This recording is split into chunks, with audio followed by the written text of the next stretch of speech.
మీకు తెలుసా, bullet బండ్లను royal Enfield అనే సంస్థ తయారు చేస్తుందని మనందరికీ తెలుసు. అయితే ఈ సంస్థ మొదట్లో తుపాకీలు మాత్రమే తయారు చేసేది. అందుకే తాము తయారు చేసిన మొదటి బైకులకి బుల్లెట్ అనే పేరు పెట్టింది. అప్పటిలో రాజులకు గాలి విసిరేందుకు విసనకర్ర లాంటివి వాడేవారు. ఆ విసనకర్రని జడల బర్రె తోక వెంట్రుకలతో మాత్రమే తయారు చేసేవారు. బొంబాయి నగరంలో దాదాపు 2.5 లక్షల ఆటోలు ఉంటాయి. ఏనుగులు, జింకలు, గుర్రాలు ఇవన్నీ అడవిలో ఒక ప్రత్యేకమైన చోటుని బహిరంగంగా మూత్ర విసర్జన మల విసర్జన చేయడానికి మాత్రమే ఉపయోగిస్తాయి. అక్కడ తప్ప ఎక్కడా ఇవి మూత్ర మల విసర్జన చేయవు.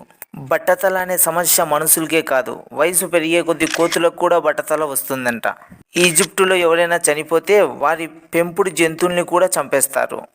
సౌదీ అరేబియాలో పరీక్ష హాళ్లలో క్వశ్చన్ పేపర్, ఆన్సర్ పేపర్తో పాటు ice cream, chocolate, sandwich, water bottle, tea కూడా ఇస్తారు. ఇటువంటి సదుపాయం మనకు కూడా ఉంటే బాగుంటుంది కదా. కింద కామెంట్ సెక్షన్లో తెలియజేయండి.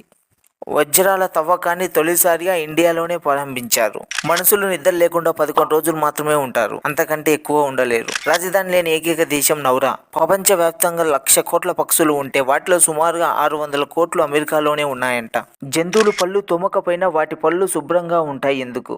కారణం జంతువులు ప్రకృతిలో దొరికే ఆహారాన్ని మాత్రమే తీసుకుంటాయి. వాటిలో పీచు పదార్థాలు ఉంటాయి. అందువల్ల ఆహారాన్ని నమిలేటప్పుడు జంతువులు పళ్ళు వాటంతకవే శుభ్రపడతాయి. మన విషయంలో అలా కాదు. మనం తీసుకునే ఆహారంలో చక్కెర పదార్థాలు ఎక్కువగా ఉంటాయి. అందుకే మనం పళ్ళని రోజు 2 సార్లు క్లీన్ చేసుకోవాలి, శుభ్రపరచుకోవాలి. ఈ వీడియో మీకు నచ్చినట్లయితే వెంటనే లైక్ చేయండి, షేర్ చేయండి, అదేవిధంగా కామెంట్ చేయండి. సబ్స్క్రైబ్ చేసుకోవడం మాత్రం మర్చిపోకండి.